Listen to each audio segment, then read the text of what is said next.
Hi guys, so Carlos nga pala ulit ng unboxing and everything. Sa video na ito, i-unbox natin yung binili kong helmet from Motoworld. So tara, mag-start na tayo.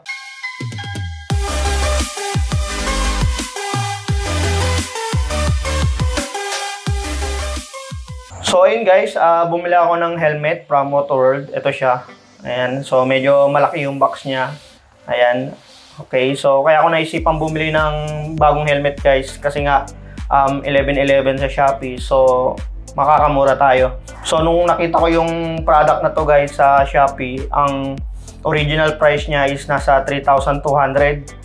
Ayan, so medyo may kamahalan siya, pero yun nga, nagkaroon ng Shopee 11.11, so ang naging price niya is 1,111. So kung gagamit pa tayo ng discount voucher, tsaka voucher para sa free shipping, ayan, mas bababa pa siya. So ang total na ginastos ko dito guys, kasama na yung shipping fee, is 953 lang. Okay, so ngayon, i-check natin kung okay yung nabili nating helmet at kung fit ba sa akin tong helmet na lang. Okay?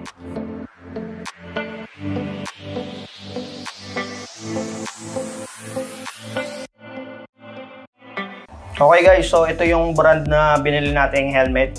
Ang pangalan niya is SMK. Tapos may website sila dito, www.smkhelmets.com. Ayan. Tapos yung gilid niya, medyo madumi-dumi. Okay lang yan. Ayan. So ayan, makikita nyo, distributed by M-World Trading. Okay. So yung M-World na yan guys is Motoworld yan. Okay. Ito yung nakikita nyo sa SM na store na bilihan ng helmet. Ayan. So nandito yung address nila. So ayan guys, manufactured by Stud Accessories Limited. So from India yung SMK na helmet. Okay. Tapos makikita natin dito yung specs ng helmet. Stellar Basic na may kasama siyang clear visor. Okay. Tapos yung content, one piece full face helmet, graphic name, unique color, code GL200, tapos glossy black. Okay, tapos yung size medium. So dapat guys, ang bibilin ko dito guys is white kaso out of stock, kaya black na lang. Okay, so gagamitin ko din kasi tong helmet na to guys pang lalamove lang. Kaya ito yung nagusto kong bilhin sa Shopee kasi mura din siya. Okay, so tara, check na natin yung helmet mismo.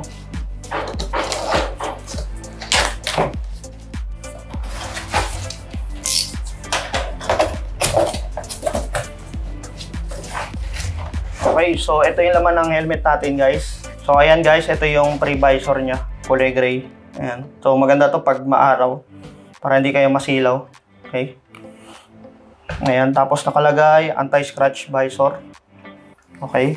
Tabi natin. Tapos ito yung actual na helmet natin guys. Malaki siya. Yeah. Tabi ko lang dito guys. Ayan, tapos sa box, wala nang laman. So ito yung helmet natin guys, may kasama siyang parang bag. Ayan. Okay, so ngayon, i-check natin yung laman. Ayan, so ito yung helmet na nabili natin guys, SMK. Full face helmet. Tapos yung clear visor niya, ito, nakaka-install na. Ayan siya. So anti-scratch din yung clear visor niya. And then, sa likod niya, mayroong nakalagay European ECE R22-05 certified helmet. Okay, tapos BPS certified. Okay, so goods na goods siya. Ayan siya. Tapos yung ilalim niya, maganda yung ilalim niya guys, oh. Makapal-kapal yung foam niya. Tapos yung design ng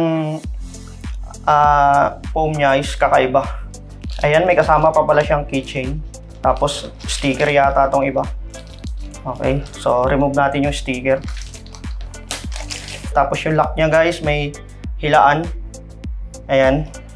Para kung gusto nyo i-unlock yung lock ng helmet, madali na lang. Ayan. And then, yung pinakaloob. Yeah.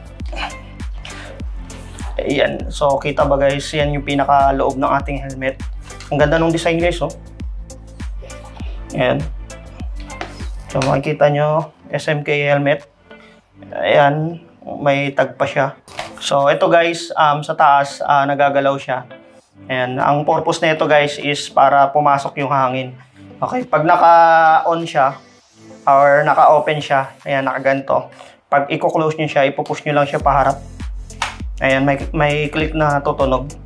Tapos makikita nyo rito sa ilalim, sarado na siya. Okay? Tapos dito yung labasan ng hangin guys, kung sakali naka-open yung eto nyo, sa taas nyo.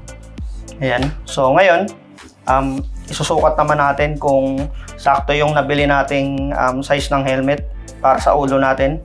Okay guys, so ito, nakasuot na yung balaklava ko. Ayan. So kailangan nyo to guys pag magsusot kayo ng helmet para hindi bumaho agad yung helmet nyo. Okay?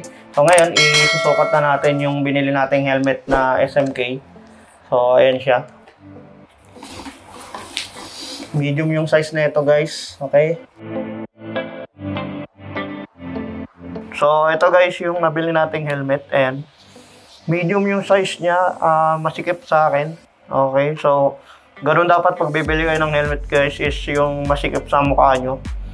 Para hindi maalog o kaya pag na-aksidente kayo, hindi maalis sa mukha ninyo yung helmet na binili nyo. Okay? So ito sa akin, masikip siya. Tingin ko luluwag pa to pag tumagal kasi bago pa siya. Okay, so nakakaingay nga naman tayo dito ng maayos. Ayan siya. Yung side view naman niya. Okay, nakikita ba sa camera? Ayan, kabila naman. So ayan. Tapos yung lock mechanism niya. Okay. Ayan. So nakikita ba sa camera?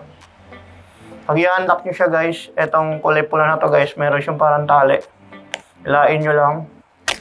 Tapos ayan na. Okay?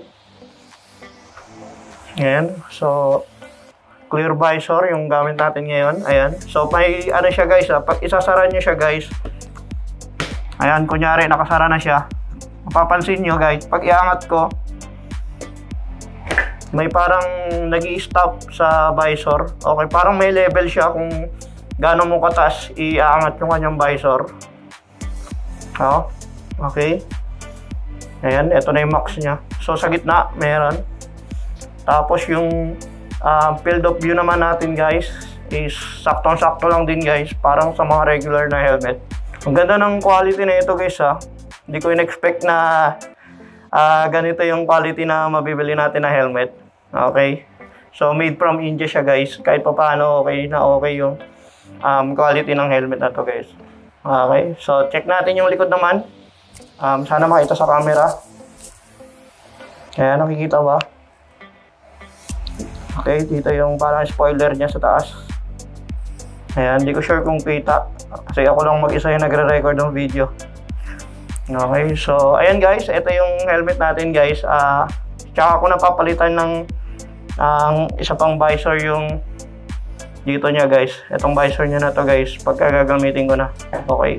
So yung helmet na to guys gagamitin ko pang lalamove. So yun lang guys yung unboxing video natin. Tsaka test fit para sa helmet na to guys. Ayan. So sulit na sulit yung nabili kong helmet na to na worth 953 lang. Okay. So dito na magtatapos yung ating video guys.